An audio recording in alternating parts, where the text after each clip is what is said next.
The Grand Council chamber was filled to capacity. Representatives from all 12 member species had gathered for an emergency session to address what many were now calling the human situation. Security was tighter than ever before, with armed guards at every entrance. Council leader Six-Foral's crystalline form seemed dimmer than usual as he called the meeting to order. "We face an unprecedented crisis," he announced. "Humans have bypassed our protocols and established direct relations with 5 member worlds. Ambassador Krell's containment fleet stands ready, but military action now risks conflict with our own members." Ambassador Krell rose from his seat, mandibles clicking angrily. "The humans have proven the danger they represent. They infiltrated our territory unseen. They undermined our authority. They must be contained before they destabilize the entire council." Ambassador Nevi Lum countered, her form glowing brightly. "Perhaps we should consider that our approach was flawed from the beginning. The vote to control humanity was based on fear, not understanding." The debate grew heated. Some council members supported Krell's call for immediate military action. Others suggested negotiation. A growing faction proposed accepting humans as equals rather than subjects to be controlled. "We will vote again," Six-Foral declared finally. "The question before us: shall we proceed with containment of humanity through force, or attempt diplomatic?" The massive doors to the council chamber suddenly slid open. All heads turned. The guards moved to block the entrance, weapons raised. Director Frank Powell walked in calmly, followed by Lieutenant Commander Samantha Wright and Dr. Alan Reeves. They wore no weapons, only formal Earth diplomatic uniforms. "I apologize for interrupting," Powell said, his voice carrying easily through the silent chamber. "But since you're discussing humanity's future, we thought we should be present." "How did you get here?" Six-Foral demanded. "How did you enter council space undetected?" "This chamber." "The same way our diplomatic teams reached 5 of your member worlds," Powell replied, "with technology that combines our approach with yours." Ambassador Nevi Lum and Ambassador Till Lorax were kind enough to invite us as observers. The named ambassadors nodded, confirming Powell's statement and causing another wave of shocked murmurs. "This is an outrage," Krell shouted. "Arrest them immediately." "I wouldn't advise that," Lieutenant Commander Wright said calmly. "We came in peace, but not unprepared. And we're not alone." On cue, the large viewing screen activated, showing Commander Sullivan aboard a human vessel. "Director Powell," Sullivan reported, "the U.S. Voyager has reached position. We're currently undetected 50 meters from the Council Defense Fleet." The chamber erupted in chaos. Some representatives shouted for action, others for calm. Six-Foral's attempts to restore order went unheeded. Powell raised his hand, waiting for the noise to subside. When he could be heard again, his voice remained measured and calm. "We know you voted to control humanity," he said. "We know you saw us as a threat to be contained, but we're not here for revenge or conflict." He walked to the center of the chamber, looking at each council member in turn. "We could have responded with force. Instead, we chose to show you who we really are. Yes, humans advance quickly. Yes, we think differently. But that's our strength, not a danger." Dr. Reeves stepped forward. "In just days, we combined our technology with yours to create something better than either. Imagine what we could accomplish as true partners." "We don't want to fight you," Powell continued. "We don't want to undermine you. But we won't be controlled. We propose an alternative. Humanity joins the Council as a full member, with all rights and responsibilities that entails." Six-Foral's crystalline form flickered with confused emotions. "You invaded our space, infiltrated our chambers, and now demand membership." "We demonstrated our capabilities," Powell corrected. "Now we're offering you a choice. Continue seeing us as a threat to be contained, or recognize us as equals with unique contributions to offer." The council chamber fell silent as the implications sank in. The humans had outmaneuvered them at every turn. They had proven themselves technological equals or even superiors. They had established alliances with member worlds. The massive chamber fell silent as Council Leader Sixvoral rose from his crystalline throne. His translucent body glimmered under the light of 1,000 stars visible through the transparent dome above. 12 species were represented here, 12 of the most powerful civilizations in the known galaxy. Today, they would decide the fate of species number 13. We come to order. Sixvoral's voice resonated without requiring amplification. The matter before us, the emerging civilization from Sol 3, self-designated as humans. Ambassador Krell clicked his mandibles impatiently. The insectoid diplomat's carapace gleamed with military decorations. They split the atom, then immediately built weapons with it. Their history is written in blood. Many species have violent beginnings, countered Ambassador Navy Lum, her form rippling with gentle light. We must judge them by their potential, not just their past. The Council Recorder, Quentix, manipulated controls with 3 of his 8 limbs. A holographic display appeared in the center of the chamber. A small blue-green planet rotated slowly. Humans have achieved faster-than-light travel sooner than our models predicted, Quentix stated. Their development curve exceeds all historical precedents by 23.7%. Images flashed above the planet. Wars, nuclear tests, but also art, music, and scenes of cooperation. They are dangerous, Krell insisted. Unpredictable. Look at how they compete even amongst themselves. That same competition drives their innovation, Navi Lum argued. Sixvoral raised a crystalline appendage. We have observed many species. Never have we seen one advance so quickly from primitive technology to space travel. If we allow humans unrestricted access to the galactic community, what will they become in a century? In a millennium? The Council debated for hours. Some argued for immediate contact and mentorship. Others suggested quarantine. The most extreme voices called for preemptive measures. We will vote, Sixvoral finally announced. The proposal: classify humans as a containment-level threat and implement protective oversight protocols. One by one, the representatives cast their votes. The final tally, 10 in favor, 2 against. The motion carries, Sixvoral declared. A diplomatic vessel will establish first contact. They will offer technology and knowledge, but with carefully designed limitations. Humanity will be guided, controlled, and contained, for their benefit and for galactic stability.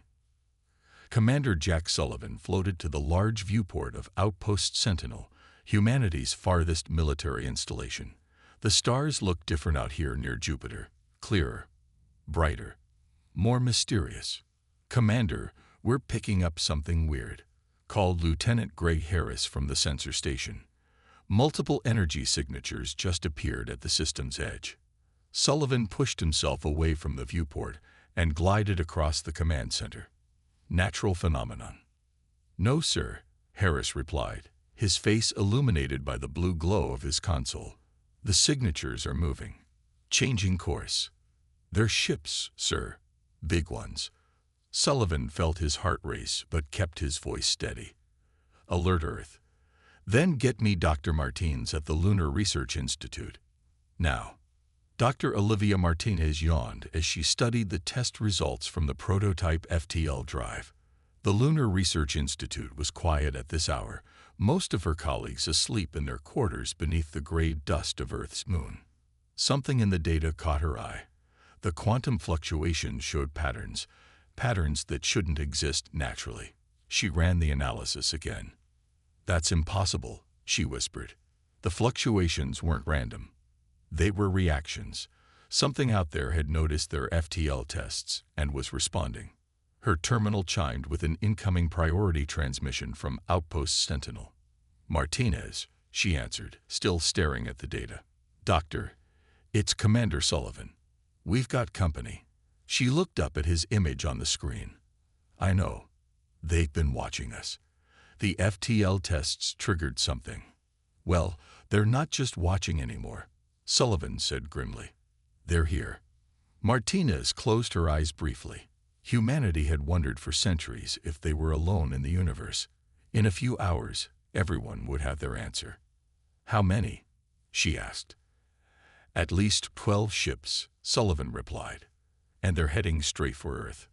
Neither of them knew that aboard the leading vessel, Ambassador Eliovax was rehearsing his carefully scripted first contact speech, blissfully confident in the Council's plan to subtly but firmly place humanity under their control.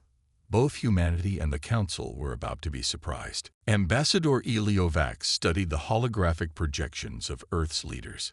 His six-fingered hand traced the outline of the human called Frank Powell, director of the United Earth Space Command. "This one is the key," Eliovax told his team aboard the diplomatic vessel Celestial Harmony. "Our intelligence suggests he commands their military and scientific divisions." The ship's psychologist, Trellix, frowned. Her pale blue skin wrinkled around her large eyes. "I am not convinced our profile is accurate. Humans organize themselves differently than we anticipated.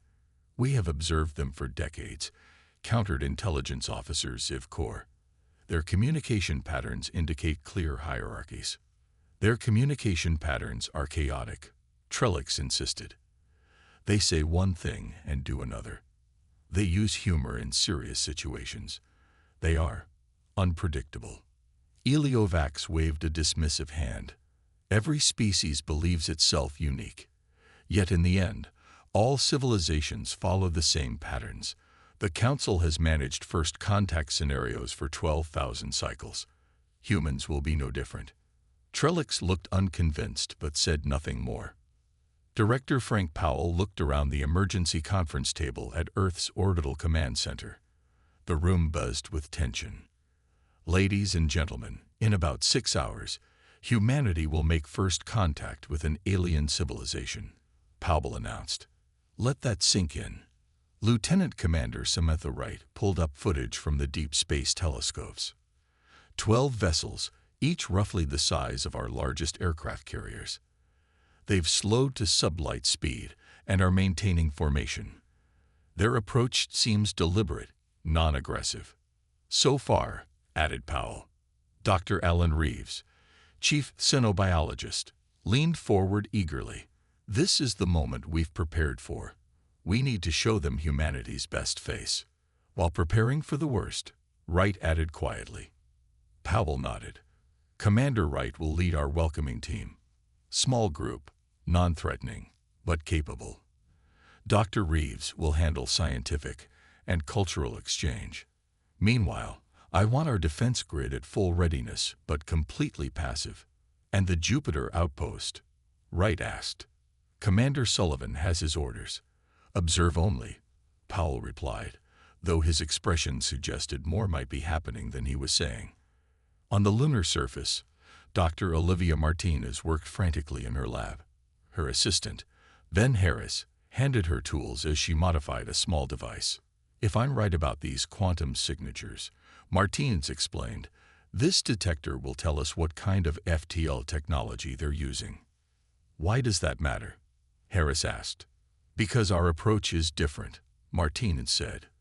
"We bend space by creating pocket dimensions.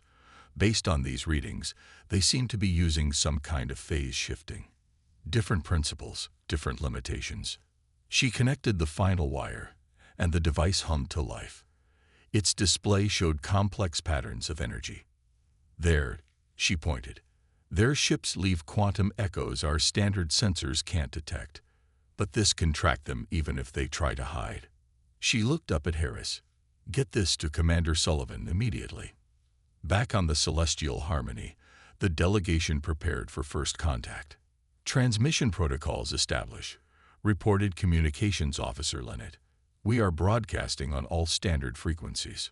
"Begin first contact message," ordered Eliovax. Standard greeting package, followed by request for formal meeting with their leadership.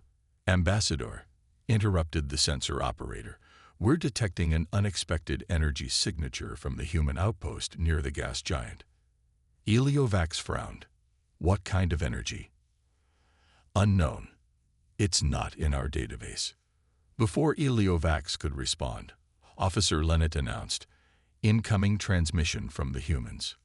Put it through, Eliovac said, straightening his ceremonial robes. This was the moment he had trained centuries for.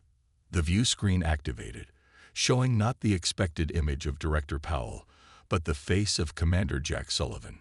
"Greetings from Earth," Sullivan said with a casual smile that didn't match the formal protocols the Council had anticipated.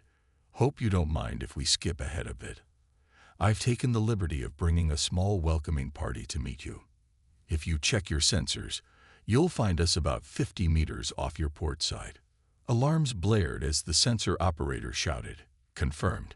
Small human vessel has somehow appeared beside us. No detection of approach. No warp signature." For the first time in his diplomatic career, Ambassador Eliovac was speechless. The Council's carefully planned introduction was already falling apart, and the humans hadn't even come aboard yet. The small human ship hovered silently beside the massive celestial harmony. Its sleek design showed none of the bulky features Council engineers considered necessary for space travel. Commander Jack Sullivan stood on the bridge with his 4-person crew, waiting for a response from the alien vessel. "They're probably freaking out in there," said pilot Diane Mitchell with a slight grin. "We weren't supposed to be able to do this." Sullivan nodded. Dr. Martinez's stealth system worked perfectly. They had no idea we were approaching. The communication panel lit up. Ambassador Eliovac's face appeared, his composure mostly recovered. "Commander Sullivan, this is unexpected. Our protocol dictates that first contact should occur at your homeworld with your primary leadership present." Sullivan smiled. "We humans like to be proactive, Ambassador. Thought we'd save you the trip and introduce ourselves now. Permission to come aboard. We brought coffee." "Coffee?" Eliovac seemed confused. "A traditional Earth beverage shared between new friends," Sullivan explained. "We'd be honored to explain our customs in person." The alien diplomat hesitated, clearly consulting with others off-screen.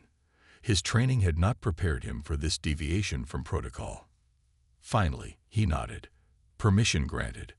Our docking bay will accommodate your vessel." "Excellent," Sullivan replied. "See you soon."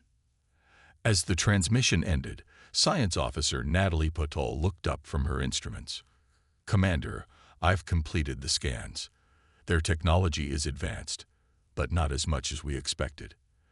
Their weapons systems are powered down, but they have them. Everyone stays alert," Sullivan ordered. "Friendly but cautious. Remember your briefings." Ambassador Eliovac paced the docking bay as the human ship settled gently onto the deck. His security chief, Morax, stood nearby with 4 armed guards. "This is highly irregular," Morax complained. "They should not have this level of technology. Our intelligence said they were decades away from developing stealth capabilities. Clearly, our intelligence was flawed." Eliovac replied, watching as a doorway in the human vessel slid open. Commander Sullivan emerged first, followed by 3 officers. They wore simple blue uniforms with minimal decoration. No visible weapons, though Morax's scanners detected energy signatures that might be defensive technology. "Ambassador Eliovac," Sullivan said with a slight bow. "Commander Jack Sullivan, United Earth Space Command. May I introduce Communications Specialist Lisa Rodriguez, Science Officer Natalie Patel, and Cultural Liaison Dr. Paul Nelson." Eliovac returned the bow. "Welcome aboard the Celestial Harmony. I must express surprise at your arrival method." Dr. Nelson smiled warmly. "We thought a more direct approach would save time. Your journey to Earth would take several more hours, and our leadership was eager to establish friendly relations." "I see," said Eliovac, though he clearly didn't. "Please, follow me to our meeting chamber." As they walked through the massive ship, the humans glanced around with interest but showed none of the awe or intimidation Eliovac had expected. Science Officer Patil asked several pointed questions about the ship's propulsion system that made the ambassador uncomfortable with their level of technical understanding. In the meeting chamber, the delegation sat around a circular table. Lisa Rodriguez placed a small device in the center. A gift, she explained. A universal translator that will help us communicate more efficiently. Council technology expert Ziv Kaur examined it with growing alarm. This is remarkably sophisticated for a species at your development stage. Sullivan shrugged. We've had to get creative with our resources. Earth isn't blessed with some of the materials other worlds might have. Eliovax cleared his throat and began the prepared speech about the Galactic Council's desire to guide humanity into the interstellar community. Dr. Nelson listened carefully, then asked, "This protective oversight you mention, would that include restrictions on human expansion and technology development?" The directness of the question caught Eliovax off guard. Not restrictions, exactly. More like beneficial guidance from more experienced civilizations. "Ambassador," Sullivan said, leaning forward, "we appreciate the Council's interest in humanity. But before we discuss details, we'd like to invite your delegation to visit Earth. Meet our people, understand our cultures. After all, any meaningful relationship should be built on mutual understanding, don't you agree?" Eliovax recognized he was losing control of the narrative, but saw no diplomatic way to refuse. "Yes, that would be appropriate." "Excellent," Sullivan replied with a smile that didn't quite reach his eyes. "We'll expect you tomorrow. Our leadership will be ready to receive you on our terms." Ambassador Eliovax watched carefully as Commander Sullivan led him and 3 other council representatives through the small human scout ship. Despite its modest size, the vessel contained technology that shouldn't have been possible for humans to develop so quickly. "This is our engine room," Sullivan explained, opening a door to reveal a compact space filled with humming machinery. "Nothing special, just a standard fusion drive with a few tweaks our engineers came up with."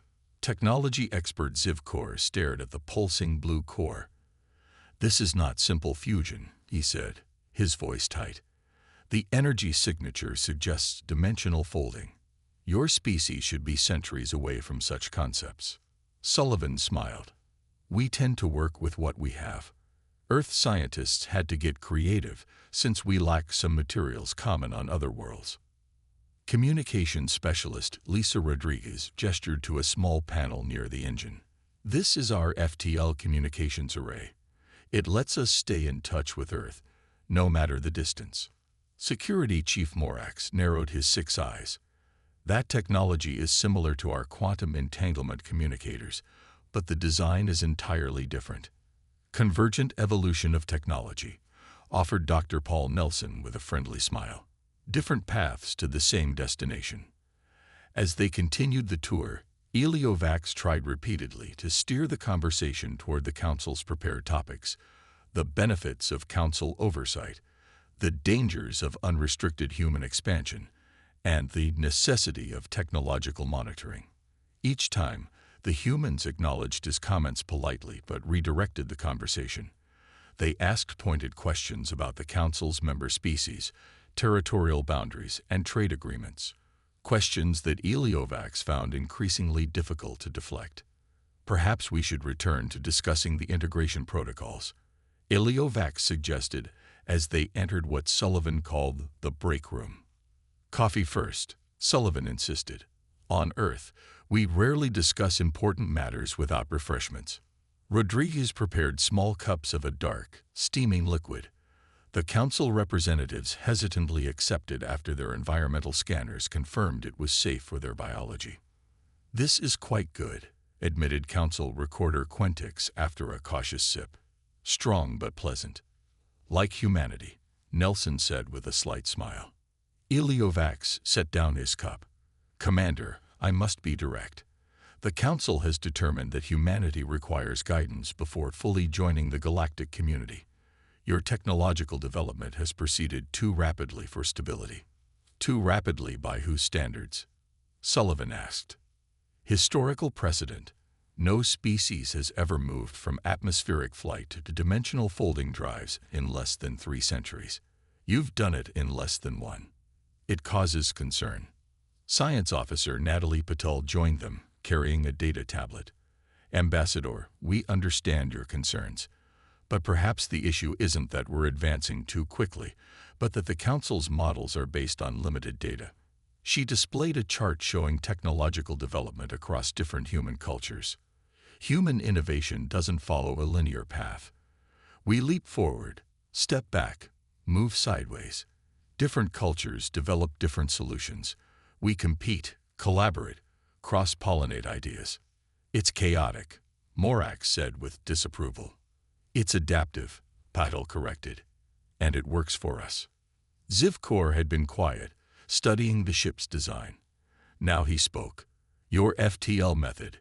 It cannot be based on phase shifting like ours. The energy requirements would be impossible for your current infrastructure. Sullivan nodded. You're right. We took a different approach entirely. That is precisely what concerns the Council, Eliovac said. Unregulated technological paths can lead to disaster. Or to innovation the Council never imagined, Rodriguez countered. Isn't diversity of approach valuable? Before Eliovac could respond, Sullivan received a message on his communication device. It seems our time here is up, Sullivan announced. Earth is expecting us, and Director Powell is eager to meet you. We've prepared quarters for your overnight stay. Overnight. Eliovac hadn't planned for an extended visit. Of course, Sullivan said casually. You'll want to experience Earth properly. Meet our people. Sample our cultures. After all, how can you truly understand humanity from orbit? Eliovac recognized that once again, the humans had changed the plan. Somehow, what was meant to be humanity's introduction to the Council was becoming the Council's introduction to humanity, on human terms. Earth looked both familiar and alien to Ambassador Eliovac as the human shuttle descended through fluffy white clouds. He had studied thousands of images of this world, yet seeing it firsthand was different. The blue oceans, green forests, and sprawling cities filled him with unexpected awe. First time on a water world? Asked Dr. Paul Nelson, noticing the ambassador's wide eyes. Yes, Eliovac admitted. My homeworld is mostly desert. This much water in one place is overwhelming. The shuttle landed smoothly at a large complex surrounded by gardens. A small group of humans waited on a landing pad. Eliovac recognized Director Frank Powell from intelligence briefings. Welcome to Earth, Powell said as they disembarked. I trust Commander Sullivan has been a good host. He has been most informative, Eliovac replied carefully. Powell smiled. Excellent. We've arranged a reception where you can meet representatives from various Earth nations and cultures. This wasn't what Eliovac had expected. The Council's plan called for meetings with only the highest human authorities, not a broad cultural exchange, but refusing would be diplomatically awkward. That sounds appropriate, he said. The reception hall buzzed with activity. Humans of different colors, sizes, and clothing styles mingled together. Some wore formal suits, others colorful traditional garments. They spoke different languages, ate different foods, played different music. The variety was stunning. Is your entire species always this diverse? Council Recorder Quentix asked Dr. Nelson. Always, Nelson confirmed. Earth has nearly 200 independent nations, thousands of languages, and countless cultural traditions. How do you maintain order? Security Chief Morax wondered. The Council found that standardization was necessary for interplanetary governance. We don't standardize, said Lieutenant Commander Samantha Wright, joining them. We integrate. Different perspectives give us strength. Across the room, technology expert Zivkor was deep in conversation with Dr. Olivia Martinez about Earth's FTL technology. So instead of shifting phase states like our drives, Zivkor said, you create temporary pocket dimensions. Martinez nodded. We found it more energy efficient, though the math was challenging. This approach shouldn't have been possible without understanding quantum layer theory, Zivkor insisted. We don't call it that, Martins replied, but we discovered the principles independently about 15 years ago. A physicist in Nigeria made the breakthrough while studying black hole radiation. Zivkor seemed troubled. The Council believed humans were at least 50 years away from such discoveries. Martinez smiled. We work quickly when we're curious. Meanwhile, Ambassador Eliovax attempted to meet privately with Director Powell, finding a quiet moment in a corner of the reception. Director, we should discuss the Council's integration protocols, Eliovax began. The official process requires. Ambassador, Powell interrupted gently. Before we discuss protocols, I believe you should experience more of Earth. Understanding humanity isn't possible from a single meeting. The Council has studied your species extensively, Eliovax insisted. From a distance, Powell countered. There's a difference between observation and understanding. Before Eliovax could respond, a young woman approached them. Director Powell, the cultural presentations are ready to begin. Thank you, Kate, Powell said, then turned to Eliovax. We've prepared demonstrations of Earth's major art forms. I think you'll find them illuminating. For the next hour, the alien delegation watched performances of music, dance, and theater from around the world. The emotional range displayed by the humans, from joy to sorrow, serenity to passion, seemed to affect even the stoic Morax. During a musical performance, Security Chief Laura Miller quietly approached Morax. Enjoying yourself? She asked. Your species creates interesting auditory patterns, Morax replied stiffly. Miller smiled. We call it music. It tells stories without words. Your defensive capabilities tell stories too, Morax said suddenly. Our scans detected energy shields around this facility. Quite sophisticated. Standard security, Miller said casually. Nothing special. But both knew she was lying, and both knew the other knew. It was a dance of information, revealing enough to establish respect while hiding true capabilities. The humans were playing the game far better than the Council had anticipated. As the evening ended, Eliovax realized with growing concern that not once had the humans agreed to any of the Council's prepared integration points. Somehow, they had shifted the entire narrative. The Council had come to guide humanity, but instead, humanity was guiding the Council. The Galactic Council chamber erupted into chaos. Representatives shouted over each other, while Council leader Zix Vorel tried to restore order. One at a time, Zix Vorel's crystalline form flashed with angry light. Ambassador Krell, you may speak first. The insectoid diplomat rose, mandibles clicking rapidly. The reports from Earth are disturbing. Humans are not following the integration plan. They've taken control of First Contact and are dictating terms to our delegation. This was supposed to be a simple operation, complained the representative from Nebulon Prime. Establish contact, implement oversight, contain their expansion. How did it go so wrong? Ambassador Navy Lum's gentle light pulsed as she spoke, perhaps because we underestimated them. The humans have shown surprising technological advancement and diplomatic skill.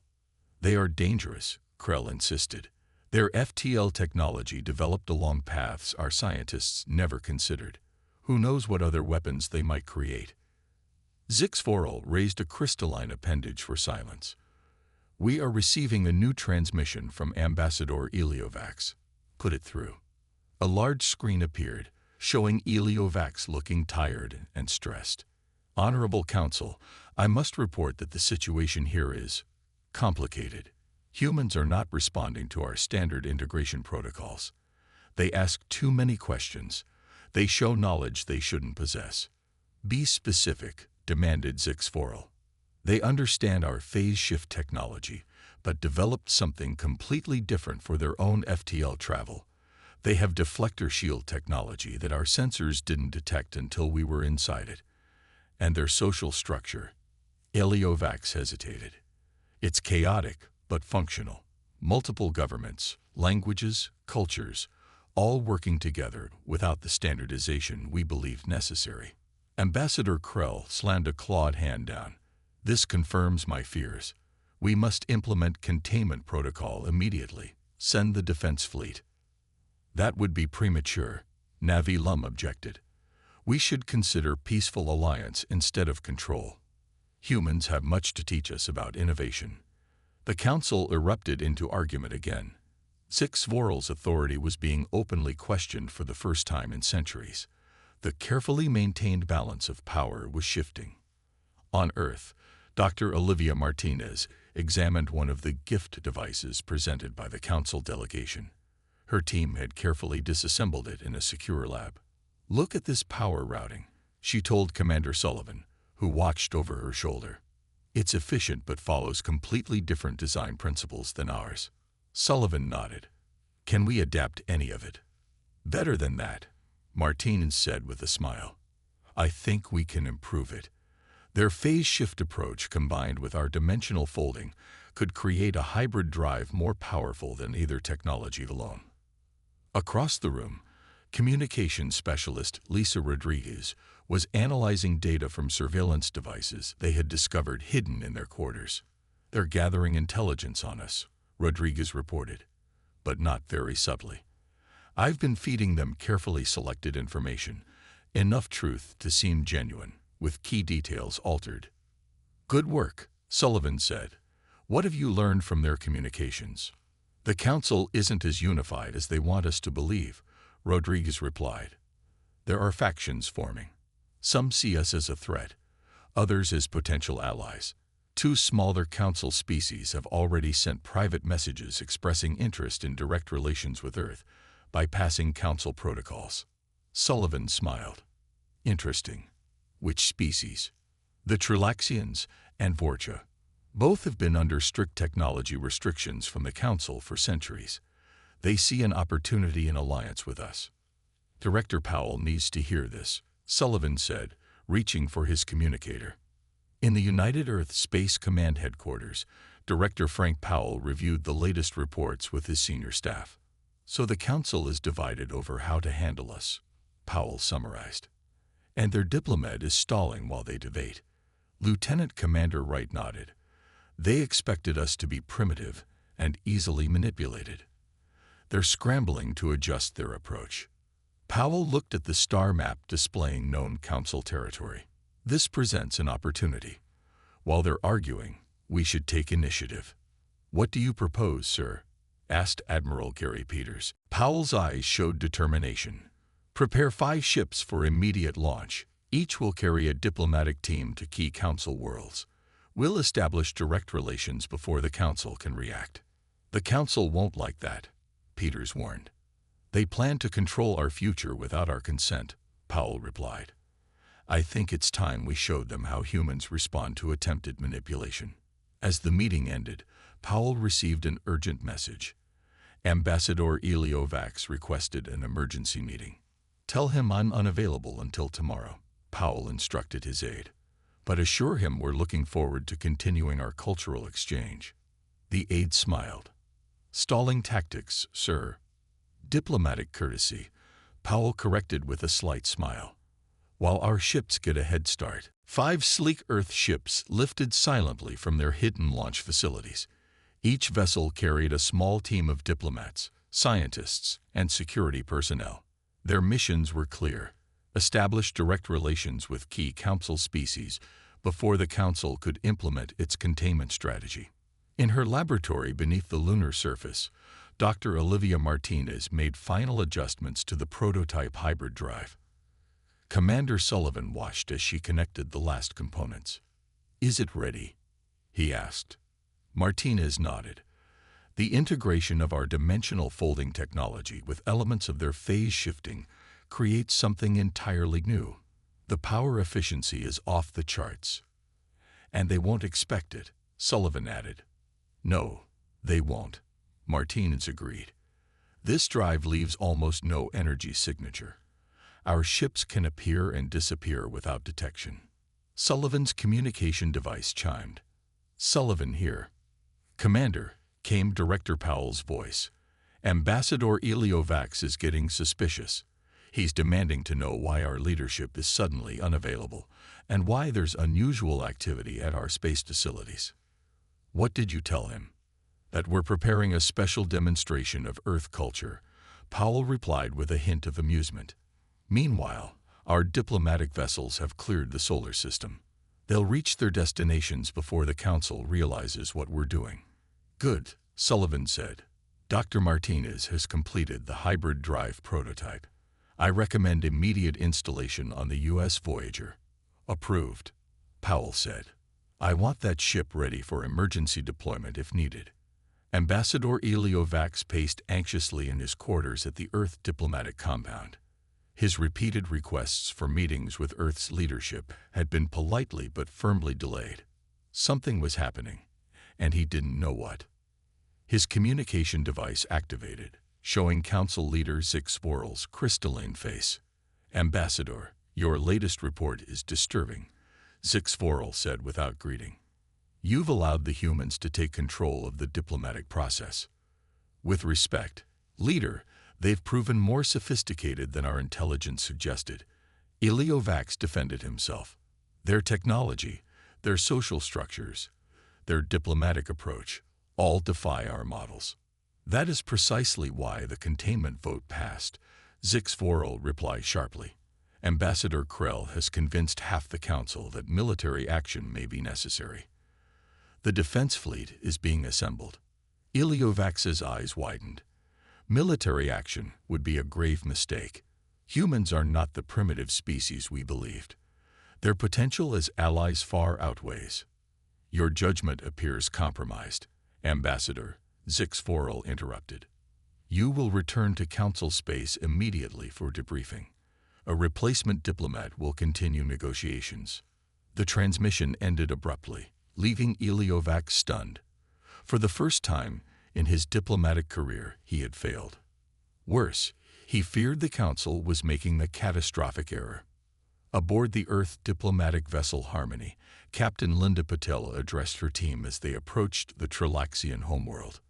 Our mission is straightforward, she explained. The Trilaxians have lived under Council technology restrictions for centuries. We offer them direct alliance with Earth, including technology exchange outside Council oversight. Diplomat Kevin Chen nodded. According to our intelligence, they're particularly interested in our agricultural methods. Their world suffers from food shortages that Council assistance has never adequately addressed. What about Council representatives on their world? Asked Security Officer Maya Johnson. There will be some, Patel acknowledged. But we have surprise on our side. By the time the Council realizes what's happening, we'll have established preliminary agreements with 5 species. The ship's navigator interrupted. Captain, we're approaching Trilaxian space. Their border sensors will detect us in approximately 3 minutes. Activate the stealth system, Patel ordered. The ship's hybrid drive hummed softly as it shifted partially into a pocket dimension, making them nearly invisible to conventional sensors. We'll be at their capital in 20 minutes, the navigator reported. No sign of detection. Patel smiled. Good. Let's show them what human friendship looks like compared to Council protection. On the Council homeworld, Ambassador Krell supervised the preparation of the containment fleet. 20 warships stood ready, equipped with the Council's most advanced weapons. The human threat must be neutralized, Krell told his commanders. We launch in 12 hours. A junior aide approached nervously. Ambassador, we're receiving strange reports from 5 member worlds. They claim human diplomatic vessels have somehow appeared in their systems without detection. They're requesting direct meetings with planetary leaders. Krell's mandibles clicked rapidly in agitation. Impossible. How could they reach those worlds so quickly? And without our border sensors detecting them? The aide had no answer, but both knew what this meant. The Council's carefully orchestrated plan was unraveling faster than anyone had anticipated. And yet, they stood here offering peace. Ambassador Navy Lum's gentle light pulsed as she spoke. I move that we vote on humanity's proposal instead. One by one, other representatives voiced agreement. Even some of Krell's former supporters saw the wisdom in alliance over conflict. Council leader Zixvorl looked at the humans who had so completely upended the galactic order. It seems, Director Powell, that the Council will be voting again. But this time, on your terms. Powell smiled. That's all we ever wanted. a chance to determine our own future as equals.